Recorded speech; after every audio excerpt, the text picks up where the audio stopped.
sí creo que Xóchitl Gálvez ha ido cerrando esa diferencia. Sí creo que Claudia Sheinbaum está topada. Al presidente le incomoda cualquier cosa que lo restrinja. El presidente es el adolescente que no quiere reglas y que quiere hacer su santa voluntad. En los hechos no está en la boleta, pero de facto sí. Él es el cuarto candidato. ¿Tú crees que en ese sentido al INE le han faltado dientes para decirle a López Obrador, salte de la elección? Creo que tanto al INE como al tribunal les ha faltado firmeza en sus decisiones. Yo creo que tiene ciertas características similares a las de 2006. Creo que es una elección polarizada. Eso es algo de lo muchísimo que hemos ganado y de lo que para bien o para mal le tenemos que agradecer a Andrés Manuel López Obrador. Nos ha hecho una ciudadanía menos indiferente.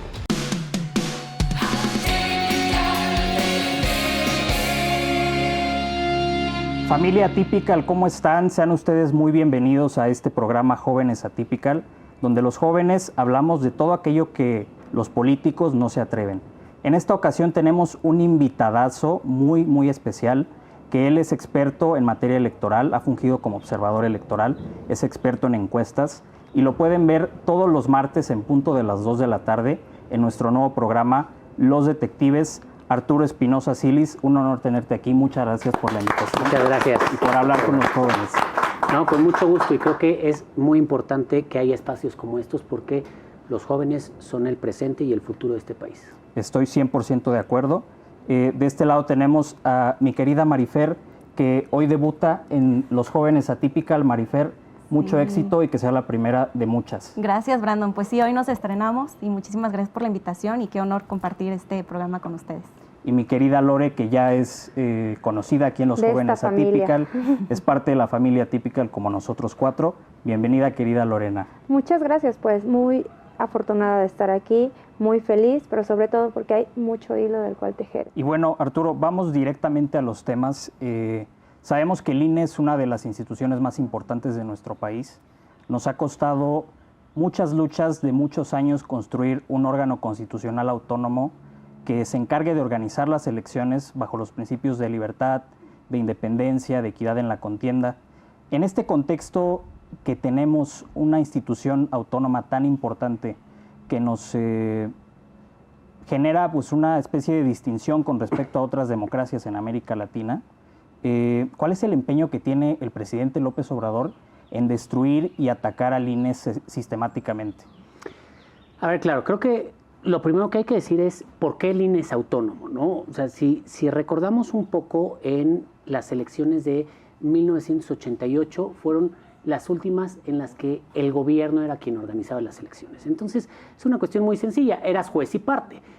Te renovaban a ti, elegían a tu sucesor y tú eras quien organizabas esa elección. A lo mejor en algunas democracias muy avanzadas, europeas, la democracia gringa, en donde les guste o no les guste, las reglas son las reglas y las aceptan. En México no estamos ahí ni de cerca, ¿no? Aquí las reglas siempre son cuestionadas y cuando no nos gusta todos protestamos. Entonces, esa fue la última elección en la que el gobierno organizó su elección. ¿Y qué pasó? Nada más les digo 2 o 3 datos. Primero, cuando empezaron a salir los resultados el día de la elección, el día de la jornada electoral, los resultados empezaron a salir favorables al candidato opositor, en ese entonces Cuauhtémoc Cárdenas. Algo que nunca había pasado en este país, siempre pues volaban los resultados a favor del candidato del PRI. ¿Y qué es lo que hizo el gobierno? Y ahorita les digo quién lo hizo. Bajó el switch y dijo, se nos fue el sistema, ahora sí que se cayó el sistema, y cuando volvieron a prender el switch, ya salía ganador el candidato del gobierno, ¿no? Entonces, mágicamente, nadie supo qué pasó. Ese que bajó y subió el switch se llama Manuel Bartlett. Hoy en día, el titular de la CFE y un hombre cercano al presidente. La otra es, mucha gente acusó que en las casillas estaban votando muertos, o gente que no estaba en el listado nominal, o gente que no vivía en el país. En ese entonces, si no vivías en el país, no podías votar. Y bueno, aparte de eso, pues todo esto desde luego generó mucha incertidumbre y nunca se ha sabido realmente quién ganó. Creo que a diferencia de 2006, en donde hubo una elección muy cerrada, pero los votos nosotros vimos cómo se contó. Yo me acuerdo en ese entonces, ustedes no sé si ya existían o no existían, o si seguramente estaban muy chicos. A las 4 de la mañana se dio el cruce en el que Andrés Manuel pasó al segundo lugar y Felipe Calderón pasó al primero. Y sí fue una diferencia mínima, pero sabemos que fue una diferencia mínima. Eso en 88 nunca lo pudimos ver. Por eso decidimos a partir de entonces construir una autoridad electoral autónoma, que no fuera alguien dentro del gobierno, no dentro del Estado, porque el INE es parte del Estado mexicano, pero que no fuera dentro del gobierno quien organizara la elección y quien contara. Porque además, en 88 también se dieron muchas otras cosas, urnas rellenas, o sea, había lugares en donde el candidato oficialista en ese entonces del PRI había ganado con todos los votos y ninguno por la oposición. Eso ya se ha comprobado estadísticamente que no se puede, siempre hay al menos un voto para la oposición. Había lugares en donde se robaron las urnas, había lugares en donde había más boletas que electores. Era un porqueriero de elección. Pero pues claro, pues ¿quién la iba a hacer? La organizaba el gobierno. ¿Y quién la calificaba? La Cámara de Diputados. La Cámara de Diputados, ¿quién tenía mayoría? El PRI. Pues ni modo que ellos dijeran que ellos mismos reconocían que habían hecho trampa. Eso no pasa en este país. Hay que recordar, estamos en un país en donde si se juega un cargo de elección popular, el día de la jornada electoral hay 3 o 4 ganadores. Hasta gente que no se inscribió dice que ganaron la elección, ¿no? Entonces, todos ganan el día todos de la ganan. Ese día todos tienen resultados favorables. ¿Qué yo creo que es lo que molesta al presidente de la autonomía del INE? Que es una institución que justamente por lo que nació y lo que sigue haciendo ahorita es ponerle límites al ejercicio del poder ejecutivo. Hay que decirlo, quien ocupa un cargo gubernamental tiene la ley, la Constitución, que le dice qué puede hacer y sobre todo, si no puede hacer eso, quiere decir que no puede, o sea, hay algo que no puede hacer. Si no está expresamente previsto, tú puedes hacer A, B, C y D, quiere decir que no lo puedes hacer. Eso se llama ponerles límites, porque si no, todo mundo llegaría a los cargos y haría exactamente lo que quisiera. Es algo muy propio de la vida política y del ejercicio del poder desde hace muchos años. Entonces se ha diseñado un sistema de reglas, de constitución, de leyes, que te dice qué sí puedes hacer. Y si no lo puedes hacer, no está dentro de tus facultades. El INE en ese sentido le dice al presidente que no puede hacer. No te puedes meter en la elección. No puedes estar opinando de por quién votar o por quién no votar. No puedes estar diciendo eso porque tú tienes una obligación de neutralidad. Ojo, esa obligación de neutralidad llegó a la Constitución por exigencia de Andrés Manuel López Obrador después de la elección de 2006, en donde Vicente Fox se metió y bastante, no tanto como él ahorita, pero se metió y bastante, y el entonces candidato perdedor, hoy presidente, Andrés Manuel dijo no, los servidores públicos deben de ser neutrales, no deben de meterse en temas electorales. Y lo que le incomoda es que tiene un INE que al menos hasta hace poco, de manera muy férrea y muy firme, le ponía límites y le decía, no intervengas en elección. Tú no puedes decir eso, no puedes hacer eso, y pues eso le molesta. A él no le gusta que le digan que no puede hacer. Él se siente con el derecho que puede hacer cualquier cosa que se le antoje. No entiende estos límites. Claro, estamos en una situación preocupante porque en efecto dice que nadie por encima de él. Estamos en una situación de presidencialismo muy fuerte, porque al final del día, hablando de las instituciones, pues ahí tenemos muy claramente una Comisión Nacional de Derechos Humanos, que aparentemente sigue siendo autónoma, pero la realidad es que ya no es tan autónoma. Y en efecto él se está saltando todos estos lineamientos y se está saltando la Constitución.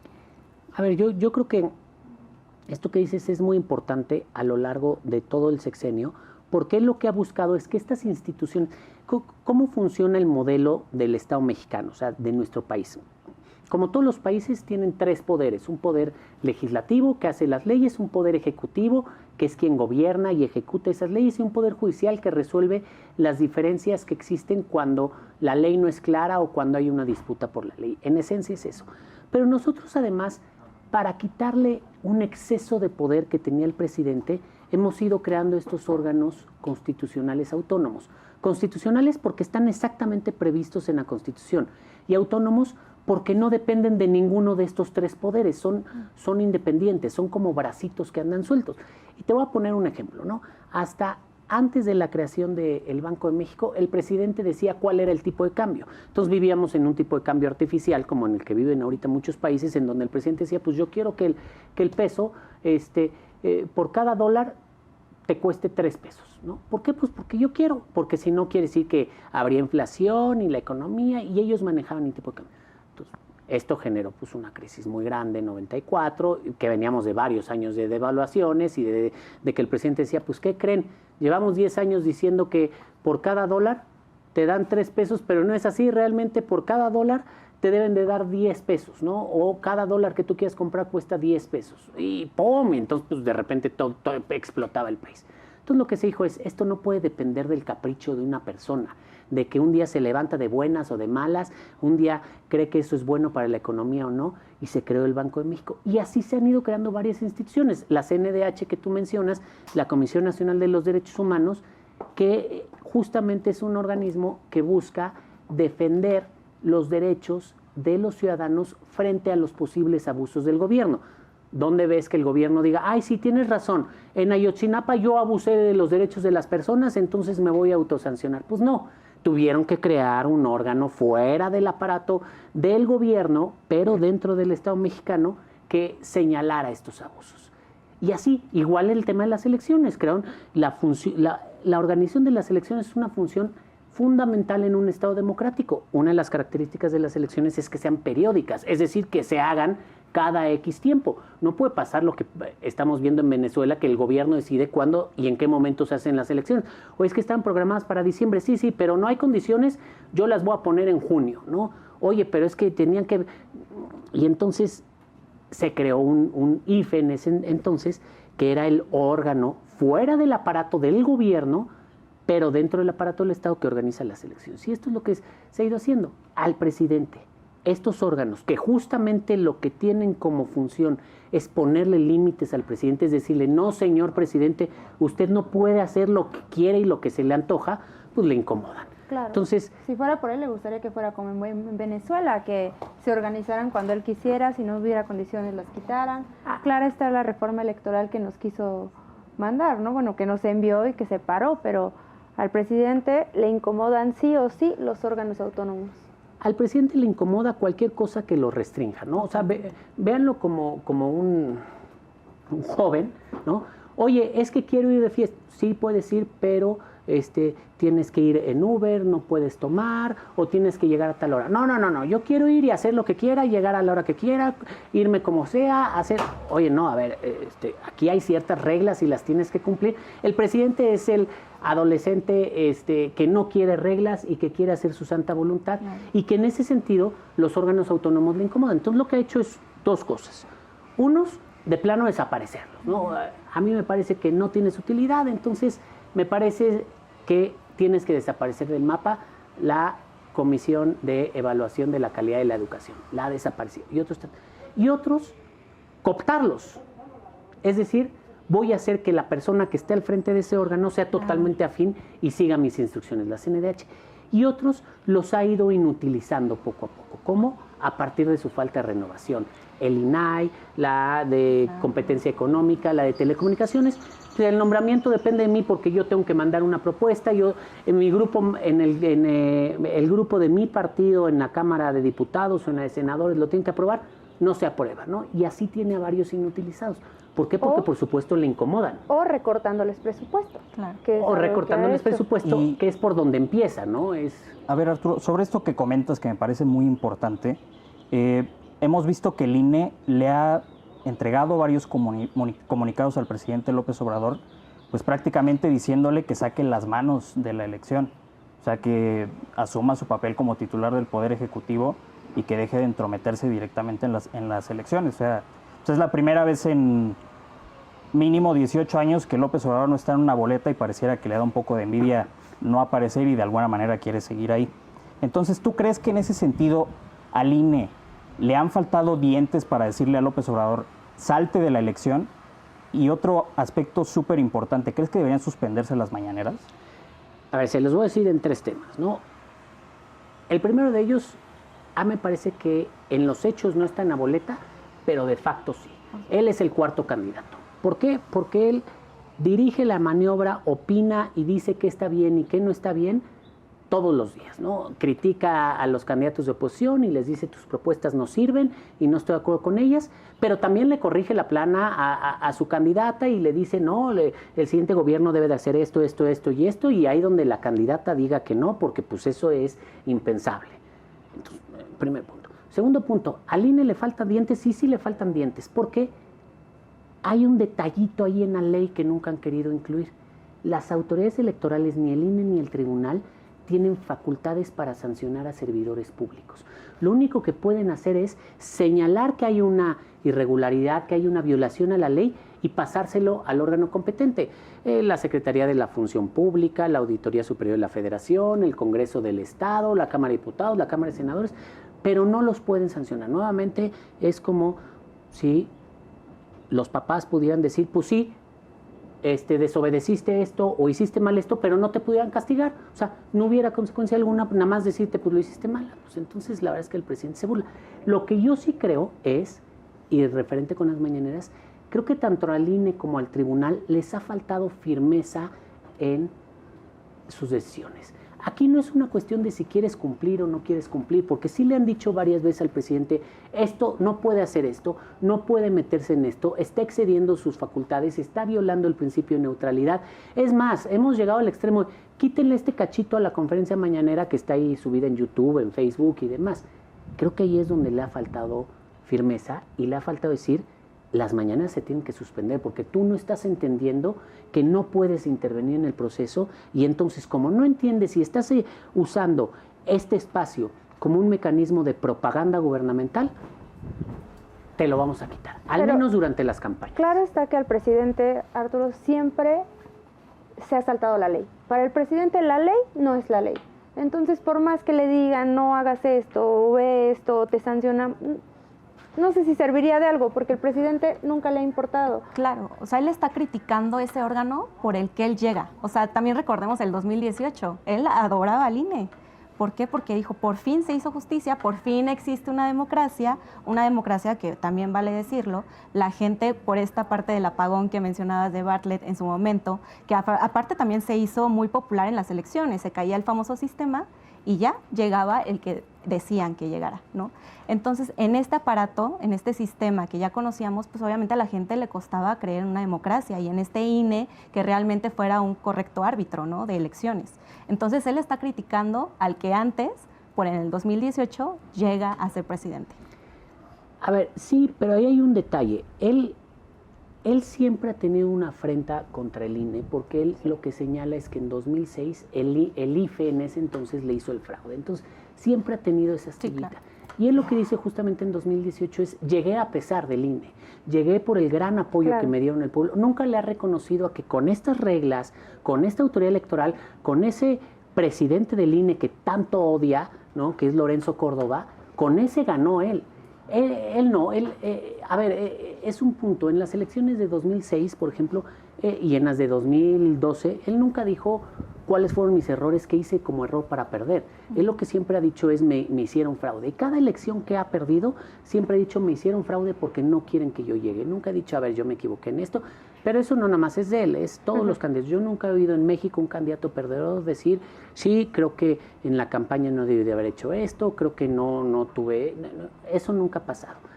Lo que sí creo es que esta afrenta entre el presidente y la autoridad electoral es entre el presidente y cualquier autoridad. Con la que se ha visto más notorio es con la autoridad electoral porque durante hasta que concluyó Lorenzo Córdoba, en esa presidencia, el INE, bajo Lorenzo Córdoba, se encargó de hacer valer su autonomía y no le importó tener un enfrentamiento abierto y directo con el presidente, pero lo que justamente estaban tratando de hacer era hacer valer la ley. Y a lo mejor a partir de la repetición de que el presidente incumplía la ley, eso le iba generando un daño y le iba minando su legitimación o le iba minando la confianza en la ciudadanía, porque aparte estaba enfrentando a otro órgano. Yo creo que el presidente es una persona, una institución muy popular. Andrés Manuel López Obrador, no lo podemos negar, es una institución popular en este país y por eso tiene el hecho de que sea muy popular, pues tampoco lo exime de cumplir con la ley. Por supuesto que no, pero ahí lo que hizo fue enfrentar a otro órgano muy popular, el que organiza las elecciones, porque el INE tiene una alta legitimación y una alta confianza en la ciudadanía. Entonces era una lucha de poderes y yo creo que ahí sí lo vio. Creo que en el INE del día de hoy, el INE ha optado por no enfrentar tan directamente al presidente. Ha señalado algunos excesos del presidente, pero ahí es donde digo que ha habido una cierta tibieza porque no lo ha hecho con la firmeza. Yo sí creo que, por ejemplo, el INE de Lorenzo Córdoba ya hubiera ordenado suspender las mañanas. Claro. Justo a ese punto quiero llegar porque se ha señalado que bueno, es evidente que había una confrontación directa entre el expresidente del Consejo General del Instituto Nacional Electoral, Lorenzo Córdoba, y el actual presidente Andrés Manuel López Obrador.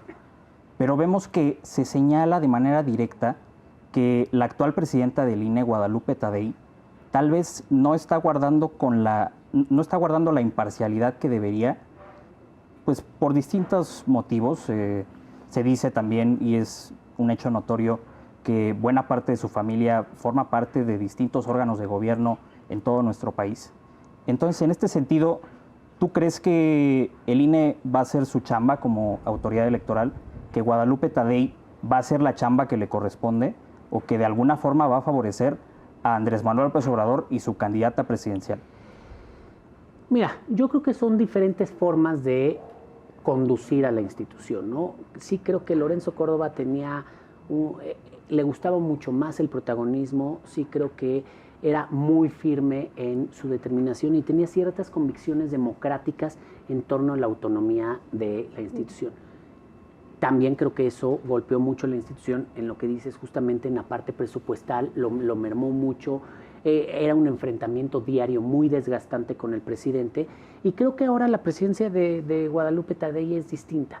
Yo no le restaría méritos a Guadalupe Tadei, porque es una mujer que tiene trayectoria en lo electoral. O sea, a diferencia de otras designaciones que se han hecho, no es una persona improvisada en ese sentido, y digamos, creo que tiene otra manera de hacerlo, y creo que tiene cosas que desde luego a mí en lo personal no me gustan. A mí sí me gustaría que fuera más confrontativa con el presidente, no por pelearte con el presidente, no es una cuestión de pelearte, de me cae bien o me cae mal, es una cuestión de defender la autonomía de la institución y defender algo muy importante, la equidad en la elección, que realmente todos tengan las mismas condiciones para competir, lo cual no está pasando.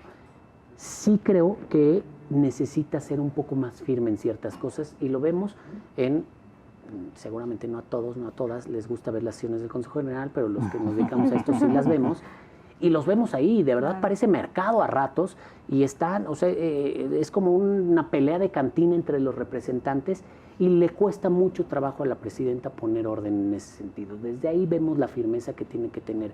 A ver, lidiar con la clase política, lidiar con los partidos políticos es realmente complicado. Tienes que tener un carácter y tienes que tener un temple muy, muy especial para hacerlo en ese sentido. Creo que en muchas veces los enfrentamientos con Lorenzo Córdoba fueron muy, muy ríspidos, se elevaron mucho de tono, lo llegaron a amenazar allá afuera cuando bajó la candidatura de Salgado Macedonio y demás, pero creo que Lorenzo tenía el temple para hacerlo y tenía el carácter para hacerlo y para enfrentarse a los partidos políticos. Creo que la consejera presidenta actualmente tiene que trabajar más en eso. Ojo, también lleva poco tiempo, no es lo mismo el Lorenzo que tenemos en mente, que es el Lorenzo que cerró, al Lorenzo que empezó en 2015, en 2014 como presidente de la institución. No es lo mismo. Creo que está en esta curva, y bueno, desafortunadamente a Guadalupe Tadei entró, y a menos de un año de haber entrado le tocó iniciar con este proceso electoral, que además es un proceso sumamente complicado porque los partidos decidieron empezar antes de tiempo, porque es un proceso con mucha polarización, mucha diferencia entre las ofertas que hay, las 2-3 ofertas que hay, las visiones de país, y la verdad es que es muy ríspido. Sí, ha sido un proceso totalmente sui generis, porque también a la fecha pues todavía hay lugares donde no se definen candidatos, donde también vemos que la violencia ha sido muy grande. La consejera presidenta, precisamente Guadalupe Tadei, ha dicho que ella tiene 17, o sea, ella menciona que son 17 los candidatos que han sido asesinados, no los 11, ¿no? Entonces, bueno, también vemos organizaciones internacionales que también ya están exigiendo 300 recomendaciones de la Organización de las Naciones Unidas. Entonces, pues sí, es un proceso que se vislumbra bastante complicado.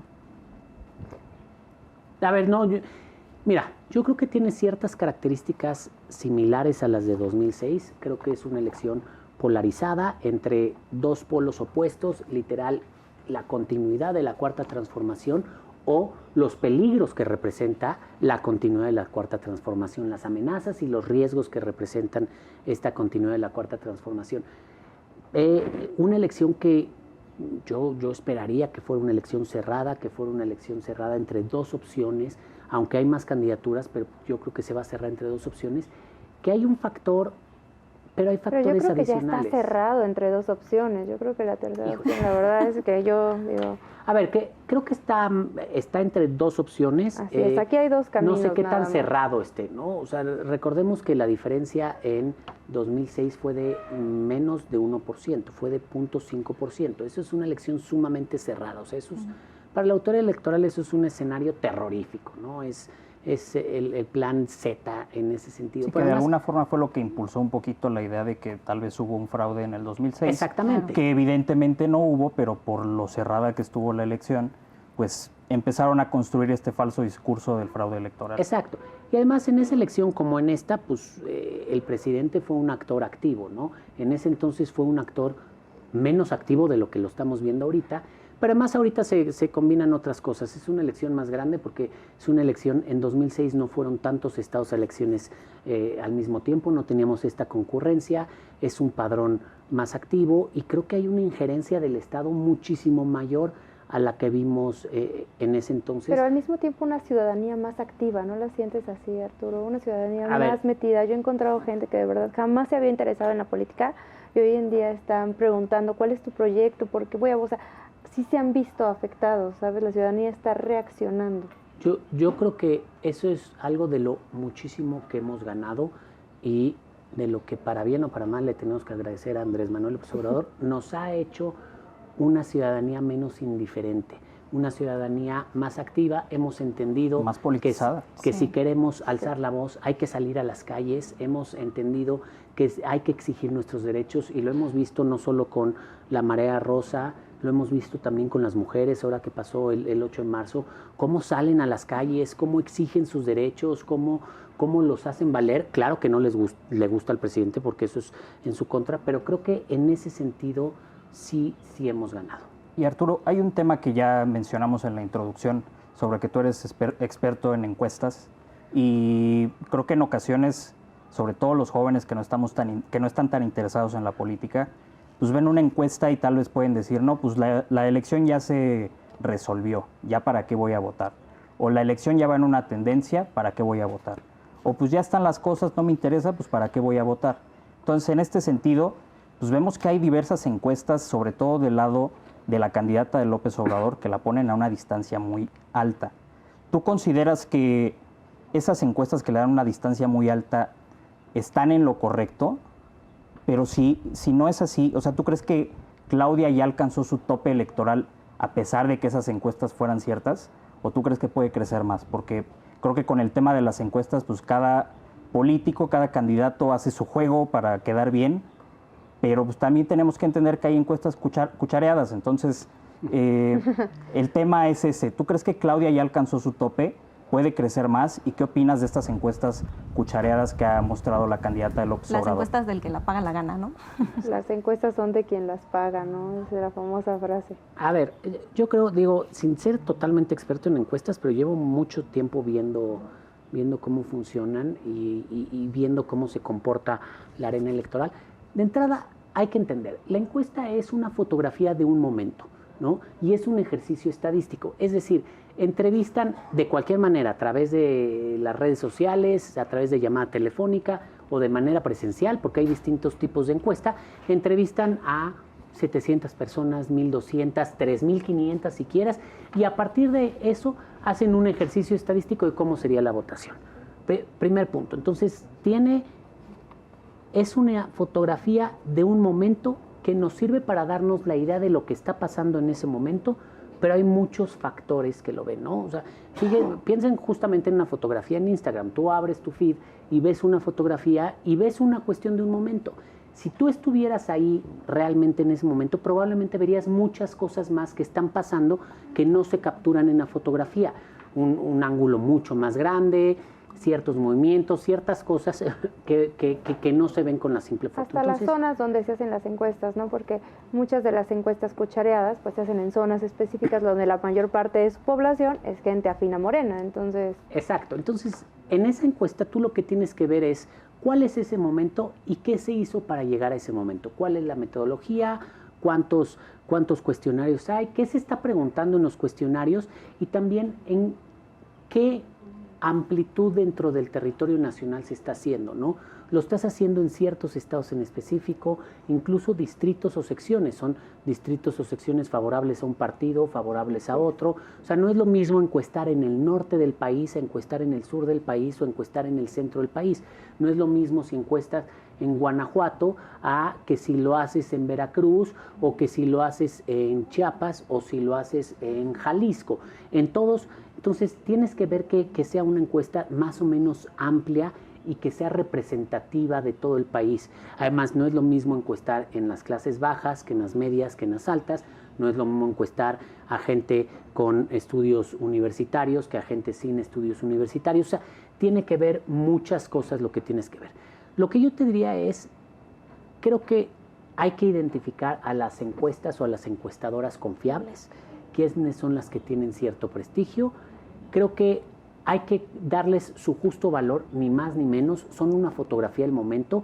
No deben determinar nuestro voto. Yo más que una fotografía del momento, creo que las encuestas se han vuelto la mejor propaganda política de Andrés Manuel. O sea, lo que está intentando, para Andrés Manuel, él salía con las encuestas y decir, ya ganamos, eso es lo que nos quiere dar a entender. Entonces es su propaganda política. Las encuestas ya, la verdad es que ya los jóvenes ya no confiamos en ellas. Y una diferencia que nos marcan de 20, 30 puntos, la verdad es que no son reales. Entonces, ahora las encuestas yo así las veo, como mera propaganda política. Él es muy fan de las encuestas de inicio, ¿no? Al final, cuando también él decía, si el pueblo dice que me vaya, me voy, y hace su encuesta, ¿no? La forma interna de Morena, también sus famosas tómbolas y sus encuestas. Pero internamente ni siquiera Morena cree en sus propias encuestas. No, por supuesto. Pero es que hay que ver justo qué tratamiento le dan a las encuestas. O sea, yo creo que lo que busca Morena y la candidata y demás con estas encuestas es justo generar una percepción de que la ventaja es muy amplia respecto al segundo lugar y que la elección ya está decidida. A ver, ¿cuál es el punto de fondo? Incentivar o desincentivar la participación. Una elección que se ve que hay un amplio margen, la gente dice, de nada sirve que salga a votar, pues ya hay una candidata o un candidato que ganó. Una elección que está competida, la gente sabe que cada voto cuenta. Creo que aquí, más allá de las encuestas, lo que hay que buscar es que la participación sea lo más amplia posible, porque eso es lo que cambia los resultados en las encuestas. O sea, digamos, la encuesta es nuevamente un instrumento nada más de un momento que sirve para generar una percepción momentánea y que las cosas pueden cambiar. Lo que define realmente qué va a pasar en la elección es qué tanta gente salgamos a votar y quiénes son el electorado que debe salir a votar. Y aquí, por ejemplo, les traigo algunos datos, ¿no? O sea, por ejemplo, en la elección de 2018, que fue una elección con una importante participación, participó el 63% del electorado. Pero del electorado más joven, que es el considerado entre 19 años y 29 años, participó solamente el 52% del electorado. Y del electorado más grande, que es entre 65 y 69 años, participó el 73% del electorado. O sea, la decisión para los siguientes años lo están tomando los adultos mayores en lugar de la estarla tomando los jóvenes. En la elección de 2021 fue algo parecido. Ahí la participación, por ser una elección intermedia, es menor, fue del 52%, pero en esa elección la gente entre 65 y 69 años participó un 68%. Y la gente joven entre 19 y 29 años participó un 40% nada más. Hay un spot muy bueno, búsquenlo, de la elección de 2020 en Estados Unidos que se le llama ¿Quiénes votan? Y es un spot de pura gente adulta mayor y a mí no me interesa que tú salgas a votar. Yo estoy bien con mi jubilación, con que no me cobren más impuestos, con que les den más derechos a los adultos. Yo voy a tomar la decisión. Tú como joven no salgas a votar. Esa es un poco la referencia, ¿no? Si esta participación cambiara o incrementara, por ejemplo, la participación de los jóvenes, no habría encuesta que pueda medir ese factor. Es que justo en programas ya pasados hablábamos de eso, de los mensajes políticos, de la importancia de la participación de los jóvenes en esta elección, porque la verdad los jóvenes somos los que vamos a decidir, somos los que vamos a dar el sí o el no al proyecto de continuidad o al cambio. Y en ese sentido, decíamos, no hay una candidata que hoy en día o candidato que convenza a los jóvenes, que se haya preocupado por los jóvenes, que haya llegado el discurso joven o sea, que digan cuáles son las preocupaciones que tenemos los jóvenes y nos esté atendiendo nuestras peticiones. hasta hace como, no sé, 2 meses, 3 meses platicábamos de eso, ¿no? Hoy en día veo, pues ya como que sí está un poquito acercándose el discurso a cuáles son las necesidades de los jóvenes, pero todavía no nos convencen, esa es la realidad. Por eso existen este tipo de espacios, porque sí necesitamos que los jóvenes participen, que los jóvenes estemos adentro, que los jóvenes decidamos, porque al final a nosotros es cuando más tiempo nos van a gobernar. Sí, en efecto, creo que lo que más preocupa, y lo acabas de mencionar también, es el abstencionismo. O sea, esa parte de la gente que no quiere salir, que no le interesa, en efecto, que no se Pero no es tanto empatía. que no le interesen, yo sigo en eso, no es que no les interese, es que no les llegan los discursos. O sea, ¿cómo voy a salir si no me llega un discurso, si no nos están involucrando a los jóvenes? O sea, ¿Claudia ya alcanzó su tope? ¿O qué es lo que sigue? ¿Y qué es lo que tiene que hacer la candidata de la oposición, Xóchitl Gálvez, para alcanzar? Que por lo que vemos en las mediciones más precisas, pues está cada vez más cerca. A ver, yo creo que definitivamente esas encuestas no son reales. O sea, yo de lo que he visto valoro, yo creo que la diferencia debe andar entre 15 y 10 puntos, no más de eso, no más de eso. Sí creo que Xóchitl Gálvez ha ido cerrando esa diferencia. Sí creo que Claudia Sheinbaum está topada. A ver, y es un ejercicio numérico no tan complicado, ¿no? El listado nominal hoy en día va a cerrar como en 98 millones de personas, 99 millones de personas, algo alrededor entre 97 y 99 millones de personas, el más grande de la historia. La votación promedio, ya lo estamos viendo, es de 60-65%, algo alrededor de 60 millones de votos. Andrés Manuel López Obrador tuvo una votación no vista en años, tuvo 30 millones de votos por ahí. En 2022, en la revocación de mandato, votaron 16 millones de personas. Yo tomo la revocación de mandato porque para mí fue un ejercicio de movilización 100% del gobierno para que la gente saliera. Andrés Manuel López Obrador en años anteriores, en elecciones anteriores que no son las de 2018, ha traído una constante de 15 millones de votos. Para mí, el voto duro, es decir, el que vota porque vota por Andrés Manuel López Obrador y por Morena, ronda en eso, ¿no? Algo entre 16 y 20 millones, lo cual en una votación de 60 millones, pues representará un 25, un 30%. Yo veo difícil que Claudia tenga más votación que eso, porque hay una cuestión muy sencilla. Yo no creo que todos los que votaron en 2018 por Andrés Manuel voten por Claudia, porque estemos de acuerdo o no estemos de acuerdo, el simple ejercicio de gobierno te desgasta. Entonces te lo hace muy complicado. Ahora, creo que la clave en el caso de Xóchitl Gálvez es un tema creo que Xóchitl Gálvez también está topada en cuanto a su electorado duro.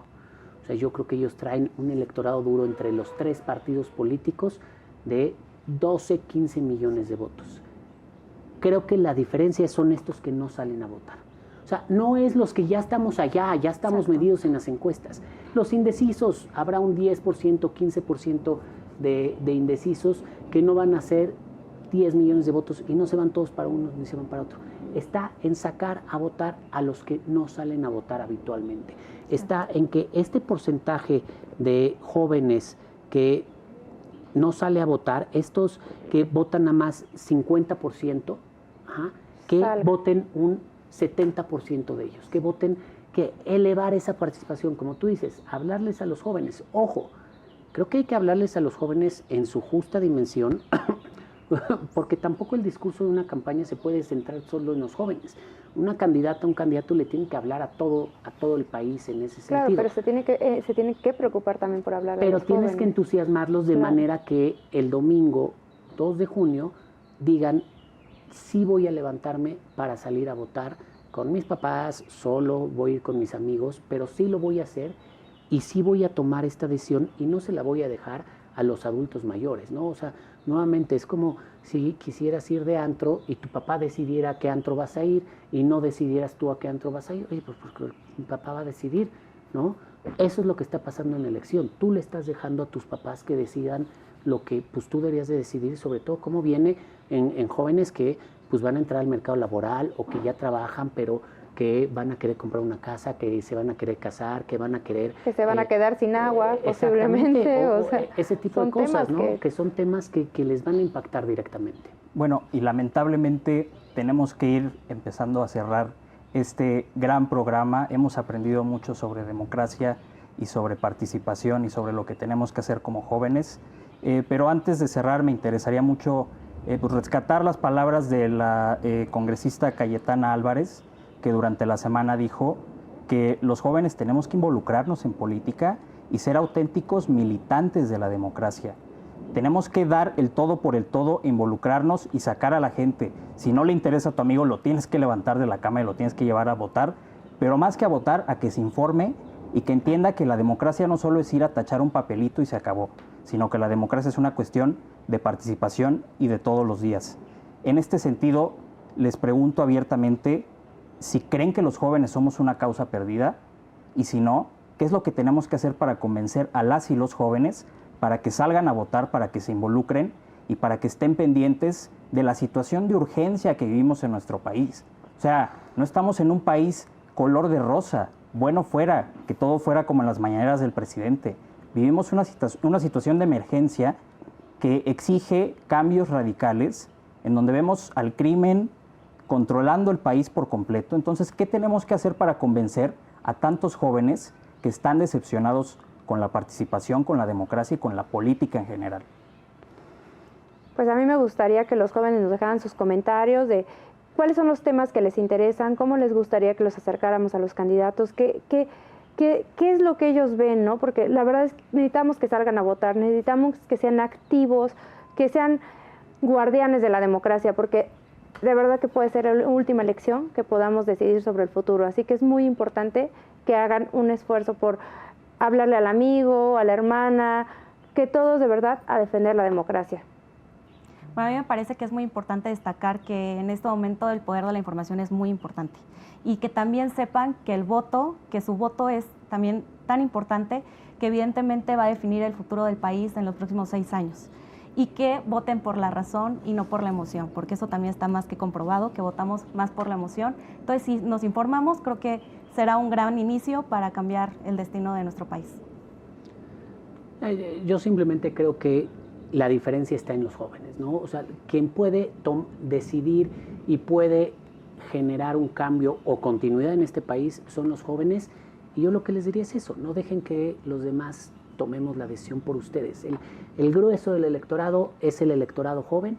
Este país es todavía un país de jóvenes y no dejemos que las decisiones a futuro, decisiones que les van a impactar en su vida diaria, en su trabajo, en la compra de una casa, en la compra de un coche, en su seguridad, en su familia, en su bienestar, en el medio ambiente, no deje que las tomemos quienes probablemente ya no nos van a tocar vivir esas cosas o a quienes no les van a tocar vivir esas cosas. O que llegue el momento que el gobierno pueda tomar esas decisiones y ya no lo podamos hacer nosotros. O que el gobierno te quite el poder de decidir cosas que hoy en día sí tenemos capacidad de decidir.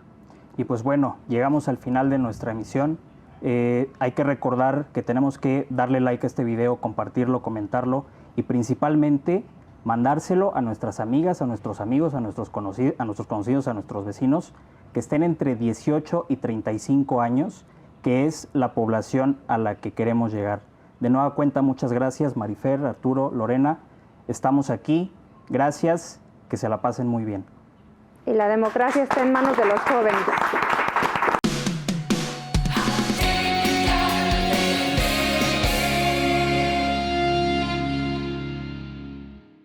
Familia Atypical, muy buenos días. La carta que he escrito este jueves para Atypical TV se la dirigí a los electores indecisos. Y como cada jueves les recuerdo, me hagan el favor de viralizar entre sus conocidos este video. Mil gracias. Bien, vamos a la carta. La cabeza de la carta dice, carta dirigida a los electores indecisos. Y entre paréntesis, ya pueden decidir. Morena va a perder. Estimados amigos indecisos, aunque las campañas acaban de iniciar, ya se pueden ver algunas señales de cómo va a ir la elección este 2 de junio.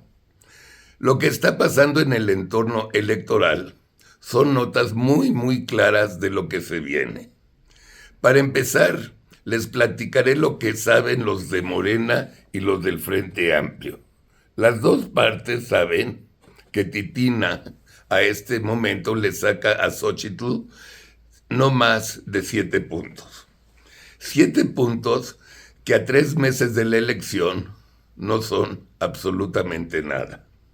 No hay que olvidar que cuando Titina fue destapada, el conocimiento nacional de ella era del 72% versus el 38% de conocimiento que tenía Xóchitl. También cabe recordar que Titina hace 7 semanas había arrancado con 46% de aprobación versus un 32% de Xóchitl.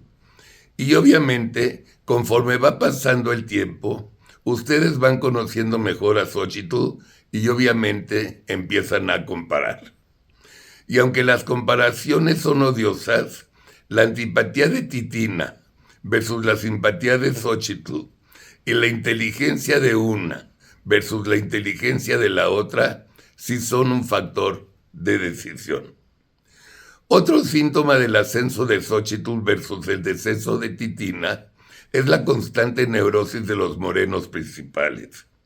Nuestro moreno principal, el narcodictador Andrés, no para en sus mañaneras de violar la ley electoral y madrear a Xóchitl a diestra y siniestra. Titina, en sus pocas presentaciones masivas, le sigue echando la culpa a Calderón y ahora, por supuesto, a Xóchitl. Titina, con esa simpatía tan natural que tiene, le mienta la madre a sus seguidores, a la Brugada y a la que se le ponga enfrente. No hay duda que anda de pésimo humor. Y la única razón es porque sabe muy bien que la votación ya no le va a alcanzar. Además, mientras Xóchitl asiste a los eventos que Citibank y la Ibero invitan a las dos candidatas, Titina no va, ya sea por desprecio al sector privado o por miedo a los estudiantes de la Ibero. En pocas palabras, Titina baja en las encuestas, Xóchitl sube. Titina está nerviosa y de mal humor.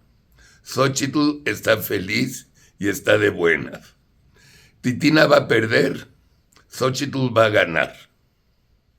Ahora cambiemos las elecciones. ¿Cómo anda la contienda para la jefatura de gobierno? Más tranquila.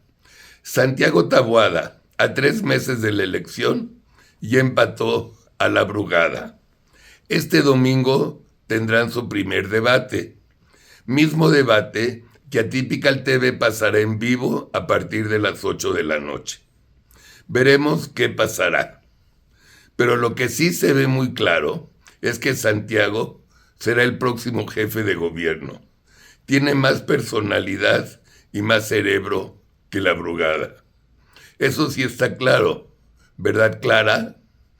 Familia Atypical, esta es la carta de este jueves.